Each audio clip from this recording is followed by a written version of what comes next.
Hello friends, I'm Harish Demla from Accurate Fortune Astrology। दोस्तों आज हम टॉरस लगन में मार्स की सीरीज को आगे बढ़ाते हुए इसकी प्लेसमेंट सेकंड हाउस में कैसी रहेगी वो हम डिस्कस करेंगे।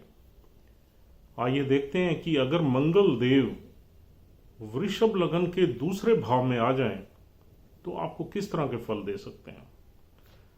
दोस्तों दूसरे भाव में 3 नंबर राशि है, बुध देव की राशि है, और मंगल जो है वृषभ लगन में 7th और 12th हाउस का लॉर्ड है।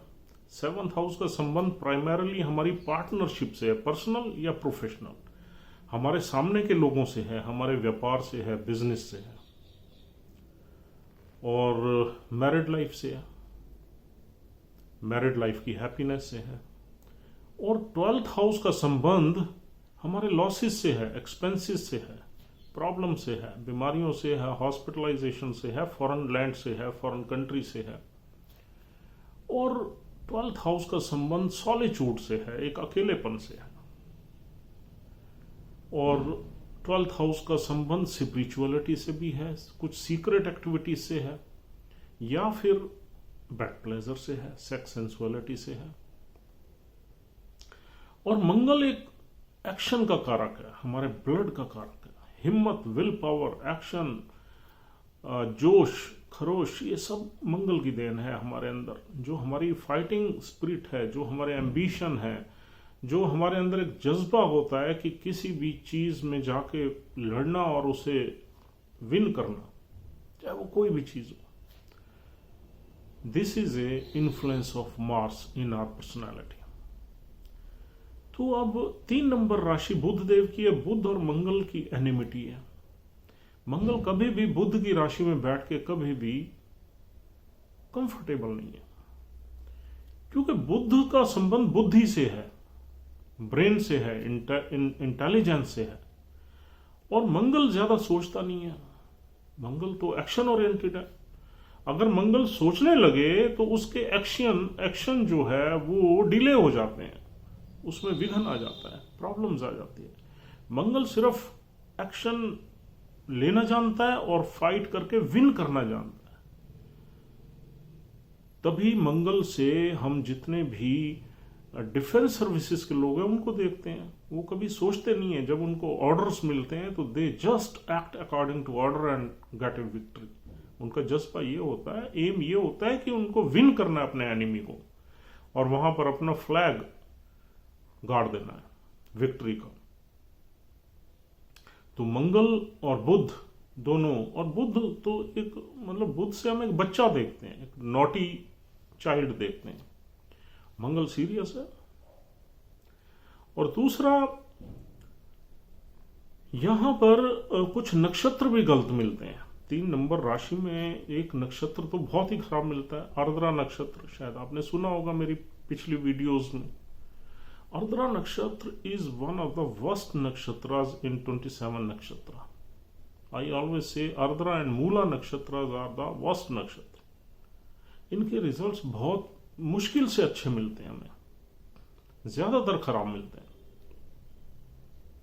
आर्द्रा नक्षत्र का संबंध एक तूफान से है, एक उथल पुथल से है, एक डिस्ट्रक्शन से है। आर्द्रा नक्षत्र का डिटी रुद्रा है, Rudra is a third I of Shiva. तो दोस्तों यहां पर मंगल के आने से अब हम फलों पे आते हैं, otherwise it will be a very long discussion. अब यहां पर आपकी वाइफ के घर का लॉर्ड आपकी पेरेंट्स फैमिली के घर में आ गया और वेल्थ के घर में आ गया, क्योंकि वेल्थ का घर है। तो यहां पर एक तो थोड़ा सा आपकी वाइफ जो है ना वो शॉर्ट टेम्पर्ड होगी, क्योंकि ये बुध की राशि है, ये बेसिकली कम्युनिकेशन की राशि है 3 नंबर। तो वो आर्गुमेंटेटिव होगी। अब कम्युनिकेशन में मंगल का तेज आ गया, मंगल बैठ गया वहां कम्युनिकेशन के साइन में। तो your wife most probably will be an argumentative lady, और यूर स्पाउस, लड़की का चार्ट देख रहे हैं तो स्पाउस, हस्बैंड। और मंगल हमारा एक्शन है, तो हमारा एक्शन किसके लिए काम करेगा? वेल्थ के लिए। वेल्थ का घर है वो। तो यानी कि हमारी एनर्जीज और एक्शन जो है वेल्थ के घर में आ गई हैं। तो वेल्थ को कमाने के लिए, पैसा कमाने के लिए हमारे एक्शंस होंगे उसी डायरेक्शन में होंगे, और हम मोस्ट प्रोबेबली बिजनेस वगैरह ही करेंगे इस प्लेसमेंट से, क्योंकि बिजनेस के घर से ही मंगल उठ के वेल्थ के घर में आ रहा है। हो सकता है फैमिली बिजनेस भी कर लें क्योंकि फैमिली का घर है। हो सकता है फैमिली की एडवाइस पे कोई बिजनेस करें, हो सकता है फैमिली के पैसे से कोई बिजनेस करें। ये सारी चीजें यहां से निकलती हैं। और एस्ट्रोलॉजी में कभी भी एक तरह के रिजल्ट्स नहीं मिलते आपको, वेरिड रिजल्ट्स मिलते हैं। किसी के चार्ट में क्या मिलेगा, किसी के चार्ट में किस तरह के फल मिलेंगे, लेकिन फल हम कोशिश ये करते हैं कि उन्हीं में से मिले जो हम आपसे डिस्कस कर रहे हैं। उसमें ये देखना पड़ता है कि दूसरे प्लैनेट्स भी आपके चार्ट में किस तरह से आपको फल देने में तत्पर हैं, बैठे हुए हैं, उनकी दृष्टि है वहां पर या कंजंक्शन है। तो इसलिए फलों में थोड़ा सा वेरिएशन रहती है। लेकिन यहां पर बैठा हुआ मंगल आपसे 80-90% चांसेस है बिजनेस ही कराएगा। और यहां पर थोड़ा फैमिली में एग्रेसिव एटमोस्फेयर रहने का योग बनेगा, क्योंकि एक तो मंगल अपने एनिमी के साइन में है, दुश्मन के साइन में है, और फिर ये कम्युनिकेशन का घर है। तो यहाँ कम्युनिकेशन में थोड़ा सा जोश आ जाएगा, थोड़ा एग्रेशन आ जाएगा, थोड़ा गुस्सा आ जाएगा। और फैमिली का घर है तो फैमिली के जो एनवायरनमेंट है या पीसफुल एनवायरनमेंट में थोड़ा सा एग्रेशन यहाँ पर मंगल देव जरूर देंगे। और मंगल भाइयों का कारक है, तो भाइयों में भी ये आपको थोड़ा लड़ाई झगड़ा या आर्गुमेंट्स वगैरह दे सकते हैं। अब आर्गुमेंट्स क्यों देंगे? मंगल भूमि कारक है, तो हो सकता है कुछ जमीन जायदाद या वेल्थ का ही घर है। वेल्थ, भूमि, जायदाद, प्रॉपर्टीज के मामले में थोड़ा सा मनमुटाव रहे ब्रदर्स के साथ, पेरेंटल फैमिली को लेके। और यहां पर मंगल बैठ गया तो इंसान पैसा तो कमाता है, क्योंकि यहां पर एक्शन जो है ना, पैसा, वेल्थ एक्यूमुलेट करने के लिए ही कंसिस्टेंट एफर्ट्स रहते हैं बिजनेस में। लेकिन ये इसका कनेक्शन 12वें घर से भी है, ये नहीं भूलना है हमें। तो यहां पर हमारे एक्सपेंसेस का प्रेशर हमारी एक्यूमुलेटेड वेल्थ पे हमेशा रहेगा। यानी कि उसके परिणाम क्या होंगे? हमारी जो एक्यूमुलेटेड वेल्थ है, जो भी हम पैसा कमाएंगे, इकट्ठा करेंगे, उस पर एक दबाव रहेगा खर्चे का, एक्सपेंसेस का, लॉसेस का। वो एक्सपेंसेस किसी भी तरह के हो सकते हैं, वो लेकिन हम कंट्रोल नहीं कर पाएंगे उन एक्सपेंसेस को। वो एक्सपेंसेस होंगे ही होंगे, बिकॉज मंगल एक इंपल्सिवनेस है, आदमी की एक इंपल्स है। और मंगल एक्शन ओरिएंटेड भी है। अब इंपल्सिव भी है, एक्शन ओरिएंटेड भी है, तो जो दिमाग में आ गया उसको एकदम एक्शन में कन्वर्ट कर देता है मंगल। तो अब वेल्थ के घर में अगर 12वां घर इन्वॉल्व हो गया खर्चे का, तो खर्चा जो भी दिमाग में आएगा उसको कर देगा। वो खर्चा अपने प्लेजर्स के लिए हो सकता है, ट्रैवलिंग के लिए हो सकता है, विदेशों से कनेक्शंस के लिए हो सकता है, बीमारी के लिए हो सकता है, या और भी कुछ हो सकता है। लॉसेस का घर है तो लॉस तो किसी भी तरह से हो सकता है। तो यहां पर पैसा तो इंसान कमाएगा, लेकिन पैसे को रोकना मुश्किल हो जाएगा इंसान के लिए। अगर यहां पर पैसे को रोकना है तो फिर मंगल की पूजा करके आप रोक सकते हैं, या मंगल जिस नक्षत्र में बैठा हुआ है उसके लॉर्ड की पूजा करके आप रोक सकते हैं। उसकी वजह यह है कि यहां पर अर्द्रा नक्षत्र बहुत बुरा है। यहां 3 नक्षत्र मिलते हैं। पहला नक्षत्र है मृगशिरा। मृगशिरा नक्षत्र अगर मंगल देव 0 से 6.4 डिग्री के बीच में बैठे हुए हैं तो यहां पर मृगशिरा नक्षत्र में मिलेंगे, और मृगशिरा नक्षत्र मंगल देव का अपना ही है। तो ये तो बहुत पावरफुल पोजीशन होगी मंगल के लिए। यहां पर चीजें फिर भी संभली रहेंगी, यहां पर वेल्थ के योग बनेंगे। ये इंसान प्रॉपर्टीज बहुत बनाएगा और मोस्टली अपना पैसा जो है प्रॉपर्टीज में ही लगाएगा।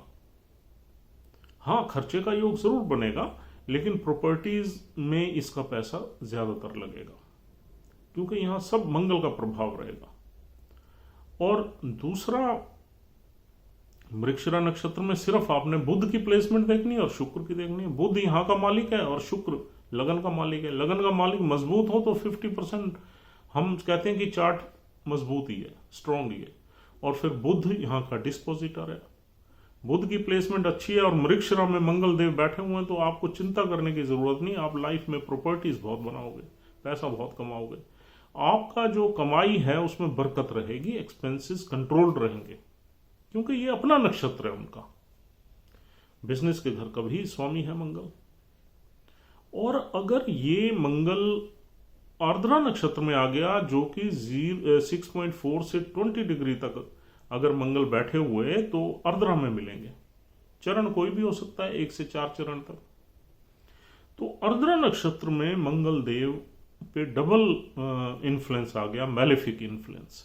एक तो बुध की राशि में वैसे कंफर्टेबल नहीं है वो, बुध उनका एनिमी है। दूसरा राहु के नक्षत्र में आ गए, राहु से तो बिटर एनिमिटी है मंगल की।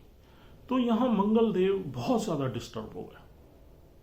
और जब भी कोई प्लैनेट डिस्टर्ब्ड स्टेट में बैठा होता है तो वो बुरे रिजल्ट्स ज्यादा देता है। हाँ, लेकिन अगर मंगल यहां पर किसी अच्छे घर में बैठे हुए और मंगल की दृष्टि ना हुई, राहु किसी अच्छे घर पे बैठे हुए, आर्द्रा नक्षत्र के लॉर्ड राहु ही हैं, और राहु की दृष्टि मंगल पे ना हुई या मंगल की दृष्टि राहु पे ना आई, तो यहां पर अच्छे रिजल्ट्स भी मिल सकते हैं। क्योंकि उसका रीजन ये है कि राहु के नक्षत्र में जो भी प्लैनेट बैठता है, राहु उससे पैसे के लिए काम करवाता है। राहु कहता है नहीं भाई पैसा चाहिए, बिकॉज राहु में बड़ी ऑब्सेशन है वेल्थ के लिए, पैसे के लिए, मटेरियलिस्टिक गेन्स के लिए। तो अगर राहु 10वें में बैठ गया, 11वें में बैठ गया, लेकिन आप ये देख लेना कि राहु की दृष्टि नहीं होनी चाहिए, यानी कि 5वीं और 9वीं दृष्टि।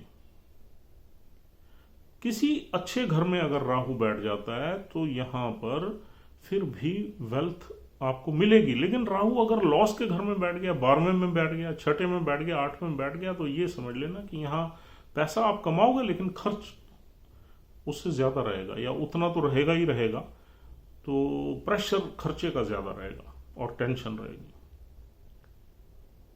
और दोस्तों तीसरा नक्षत्र यहां मिलता है पुनर्वासु। पुनर्वासु नक्षत्र गुरुदेव का नक्षत्र है, जुपिटर का है। पुनर्वासु नक्षत्र कुछ ऐसा नक्षत्र है जो कि आदमी को रीसेटल करता है, रिहैबिटेशन में ले जाता है, या रीगेन करता है अपनी पोजीशन, नेटिव को रीगेन करवाता है अपनी पोजीशन। लेकिन रीगेन या रीसेटलमेंट का योग तो तब बनेगा ना जब आदमी एक बार तो मतलब उसकी प्रॉपर्टीज या उसकी वेल्थ या उसकी जो है कहीं ना कहीं उसमें डिस्ट्रक्शन होगी या प्रॉब्लम आएंगी उसको। तो इसलिए ये आर्द्रा नक्षत्र के बाद मिलता है पुनर्वासु नक्षत्र, आर्द्रा के बाद पुनर्वासु मिलता है। तो यहां पर अगर पुनर्वासु में है तो गुरुदेव का नक्षत्र है, यहां पर आदमी एक बार अपना सब कुछ खो के दोबारा रीगेन कर लेता है। इसके मायने ये हम बड़े ब्रीफ में आपको बिल्कुल यूं समझ लो कि उसका सार ही बता रहे हैं नक्षत्र का। नक्षत्र में तो बहुत चीजें मिलती हैं, लेकिन क्योंकि ये वीडियोस 10-15 मिनट की होती है तो इसमें बहुत ही ब्रीफली आपको बता रहे हैं कि इस नक्षत्र में इस तरह के फल मिलेंगे। लेकिन गुरु की प्लेसमेंट आपने जरूर देखनी है। अगर गुरु ही 12वें घर में आ गए, हालांकि उनका अपना घर है, अपना घर तो नहीं है, मंगल देव का घर है, लेकिन फिर भी लॉस का घर है, तो यहां पर लॉस एक्सपेंसेस ज्यादा रहेंगे। अगर गुरुदेव अच्छे बैठे हुए यानी कि 5th हाउस में आ जाए, 4th में आ जाए, या यानी कि एक पॉजिटिव घर में बैठे हुए 9th हाउस में आ जाए या दूसरे में ही आ जाए, तो यहाँ पर बहुत ब्लेसिंग रहेगी। इंसान पैसा बहुत कमाएगा, वेल्थ बहुत कमाएगा, प्रॉपर्टीज वगैरह भी बहुत चलेगी। लेकिन यहाँ पर एक वाइफ को अगर हम देखते हैं तो ये तो हो गया बिजनेस, व्यापार। और वाइफ के मामले में आपकी वाइफ आपके लिए वेल्थ के मामले में भाग्यशाली नहीं होगी। थोड़ा लड़ाई झगड़े का योग तो रहेगा, लेकिन वेल्थ के मामले में she will be lucky for you. She may be from A wealthy family, she may be A earning lady, क्योंकि वेल्थ से कनेक्शन हो गया वाइफ के घर का।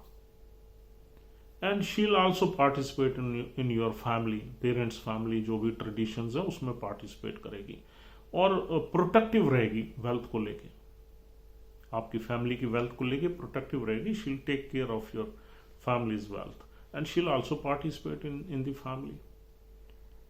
But she'll be a bold lady, she'll be an argumentative lady, she'll be very intelligent, very talkative and she'll be beautiful. ये सारी characteristics आपकी वाइफ में मिल सकती हैं। तो दोस्तों I am sure that you have understood the in depth, I mean in-depth predictions of this placement of Mars in the second house of Taurus ascendant. उम्मीद करता हूँ आपको ये वीडियो अच्छी लगी है. If you are liking our videos, please subscribe our channel immediately. And as usual, my number is 9899105355. If you want to contact me for any sort of discussion astrologically, and you can contact me by dialing this number, or else we'll see you tomorrow. Have a nice time. Goodbye.